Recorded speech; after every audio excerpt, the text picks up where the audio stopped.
Welcome back to the course. আজকে আমরা আলোচনা করব যে আমরা এই পুরো কোর্সে কোন এনভায়রনমেন্ট ইউজ করব। তো কোন এনভায়রনমেন্ট ইউজ করব সেটা নিয়ে আলোচনা করার আগে প্রথমে দেখি আমরা সাধারণত কিভাবে সফটওয়্যার ডেভেলপমেন্ট করি বা প্রোগ্রাম করে থাকি।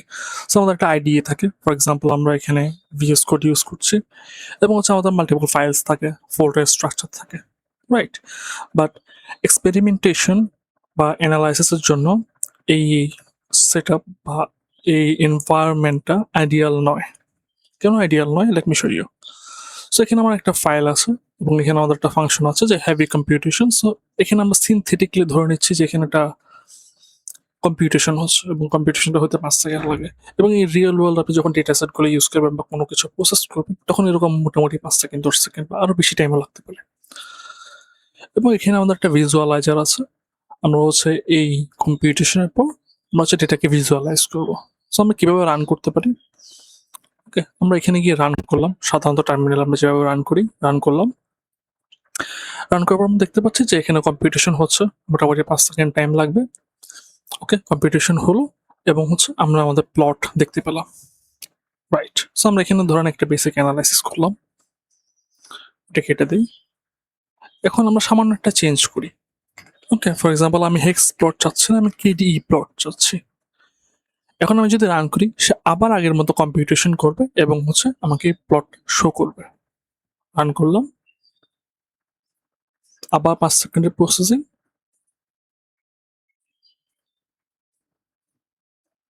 এরপর হচ্ছে আমরা প্লট শো করছে। এখানে আরেকটা বিষয়, সেটা হচ্ছে আমি এখানে ফাইল সেভ করে নিই। সো আমি যে কম্পিউটেশনটা হলো বা প্রসেসটা হলো সেটা ওয়েস্ট হলো। আমি এখানে কন্ট্রোল এস দিয়ে ফাইল সেভ করলাম এবং রান করলাম। রান করার পর আমি আমার আইডিয়াল যে প্লট চাচ্ছি সেটা দেখতে পারবো, তবে তার আগে আবার সে 5 সেকেন্ডের পুনরায় কম্পিউটেশন হবে। ওকে, আমার নতুন প্লট চলে আসলো। সো এই প্রসেসটা একটু ট্রাবলসাম। কেন? কারণ আমাকে সেম কম্পিউটেশন আমাকে বারবার করতে হচ্ছে। আমার এখানে কম্পিউটেশনাল রিসোর্স ওয়েস্ট হচ্ছে, আমার টাইম ওয়েস্ট হচ্ছে। ওকে, এবং অ্যানালাইসিসের ক্ষেত্রে যেহেতু আপনাকে বারবার সবকিছু চেঞ্জ করে দেখতে হবে, এটা অনেক টাইম কনজিউমিং।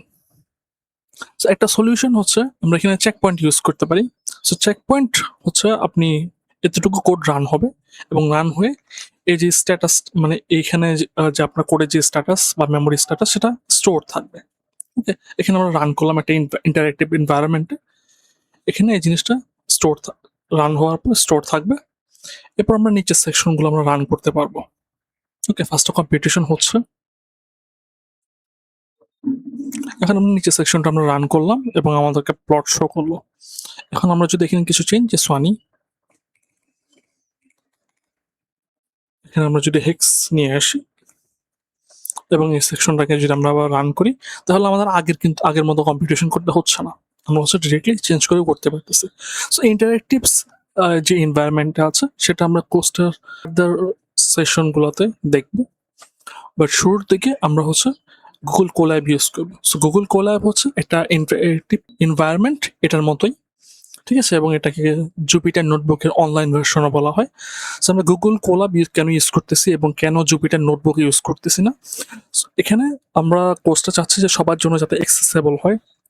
এবং দেখা যায় যে আমাদের অনেকের হচ্ছে ডিফারেন্ট কনফিগারেশনের সিস্টেম থাকে।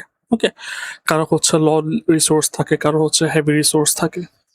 সো আমরা চাচ্ছি সবার জন্য যাতে একটা ফেয়ার এনভায়রনমেন্ট হয়, সেজন্য আমরা হচ্ছে অনলাইন গুগল কোল্যাব এনভায়রনমেন্টটা ইউজ করতেছি। এবং এটা হচ্ছে গুগলের একটা ফ্রি সার্ভিস এবং এটা পেইড প্ল্যানও আছে। বাট আমাদের কোর্সে বেশিরভাগ জিনিস আপনি হচ্ছে ফ্রি প্ল্যান দিয়ে করতে পারবেন। কিছু জিনিসের জন্য আপনাকে হয়তো পেইড প্ল্যান নিতে হইতে পারে, বাট সেটাও যদি আপনি ফ্রিতে করতে চান আমরা আদার অল্টারনেটিভ দেখবো। সো গুগল কোল্যাব আপনি কিভাবে স্টার্ট করবেন? আপনি হচ্ছে ড্রাইভে যে কোনো একটা ফোল্ডার ক্রিয়েট করলেন এবং ফাইলে যাবেন, নিউ এখানে গুগল কোল্যাব ক্লিক করবেন, অথবা আপনারা collab dot research dot Google লিঙ্কে গেলেও গুগল কোল্যাব অ্যাক্সেস করতে পারবেন। সো গুগল কোল্যাবের সুবিধা কি? গুগল কোল্যাবে আপনি cell by cell code run করতে পারবেন। ফর এক্সাম্পল আমরা হচ্ছে এখানে রান করলাম a equal to 10, রাইট? এখন আমরা a প্লাস 2 এটা দেখতে পারি। সো ফার্স্টে গুগল কোল্যাবে আপনি যখন এন্টার করবেন সে ফার্স্টে একটা এনভায়রনমেন্টে কানেক্ট হবে। ওকে? একটা ভার্চুয়াল কম্পিউটারের সাথে সে কানেক্ট হবে ক্লাউডে, যেটা হচ্ছে 12 জিবি সিস্টেম র্যাম থাকবে, 12.7 জিবি, 107 জিবি হচ্ছে ডিস্ক স্পেস থাকবে। এবং অ্যাজ উই স্পিক আমরা যখন ভিডিওটা রেকর্ড করছি তখন আপনাকে 2 কোরের সিপিইউ অ্যাক্সেস করতে দিবে এবং এখানে আপনি পাইথন রান করতে পারবেন। ফর এক্সাম্পল আমরা এখানে a=10 দিলাম, a+2 দিলাম। এখন আমি চাচ্ছি a+3ও যদি দেখতে চাই, আমাকে নতুন করে a=10 রান করতে হবে না। আমি হচ্ছে নিচে ডিরেক্ট রান করতে পারবো। ওকে? সো আমরা যদি এই কোডটাও আমরা দেখি, আমরা ফার্স্টের যে সেগমেন্টগুলো আছে সেগুলোকে আমরা এখানে রান করলাম। পরবর্তী যে সেগমেন্টগুলো আছে সেগুলো আমরা এই সেলে রান করলাম। ওকে? সো আমরা আমাদের হেভি কম্পিউটেশন এখানেই হয়ে যাচ্ছে। রাইট? এর পরের সেলগুলোতে আমরা ডিরেক্ট হচ্ছে প্লট করতে পারবো। সো আপনি যদি এখানে কোডগুলো না বোঝেন কোনো সমস্যা নেই, আমরা ফার্দার মডিউলগুলোতে আস্তে, আস্তে এই সবকিছুই শিখবো। ঠিক আছে? আপনার পাইথনের মডিউলগুলো দেখতে পারেন, তারপর ডেটা অ্যানালাইসিস অ্যান্ড ভিজুয়ালাইজেশন এগুলো তখন দেখতে পারবেন। সো এখানে হচ্ছে আমরা যদি এখন হেক্সের জায়গায় KD দিতে চাই, ওকে? আমাদের নতুন করে কম্পিউটেশন রান করতে হচ্ছে না। সে জাস্ট এই প্লটিং ফাংশনটাই রান করবে। ওকে? সো গুগল কোল্যাবের সুবিধা কি? সুবিধা হচ্ছে এটা সম্পূর্ণ অনলাইনে কাজ করবে। সো আপনার রিসোর্সের উপরে বা ডিভাইসের উপরে কোনো প্রেশার ক্রিয়েট হবে না এবং এটার মধ্যে আপনি লিনাক্সের টার্মিনাল ইউজ করতে পারবেন। ওকে? এবং একটা মোটামুটি ভালো কনফিগারেশন একটা সেটআপে কাজ করতে পারবেন। আর এখানে আপনি আপনার প্রোগ্রেস সবগুলো সেভ করে রাখতে পারবেন। এবং এখানে গুগল কোল্যাবের একটা সুবিধা হচ্ছে আপনি টেক্সটে ক্লিক করে আপনি এখানে মার্কডাউন ফরম্যাটে যেকোনো একটা টেক্সট রাখতে পারবেন। ওকে? ফর এক্সাম্পল আমরা এখানে দিতে চাচ্ছি যে মার্কডাউন ফরম্যাটে আপনি হচ্ছে টেক্সট ফরম্যাটিং করতে পারবেন। সো আমরা এখানে একটা টাইটেল দিচ্ছি যে test computation. Okay?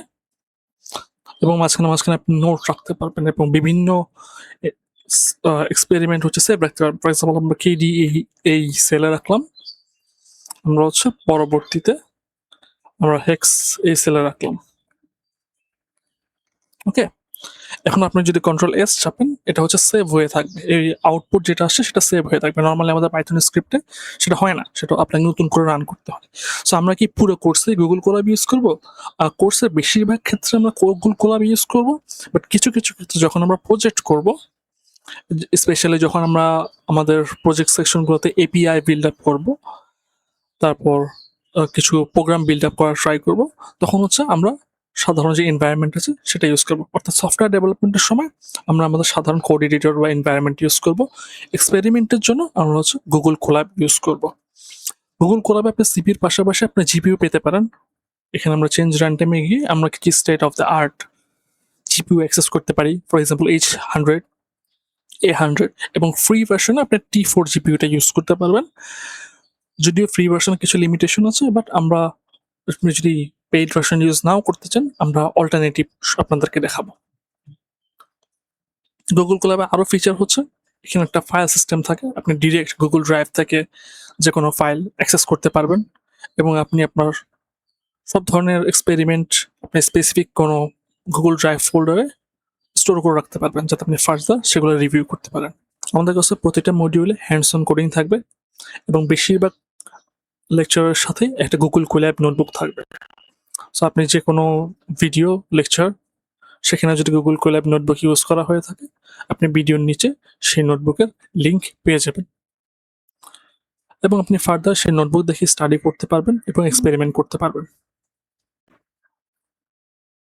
Thank you.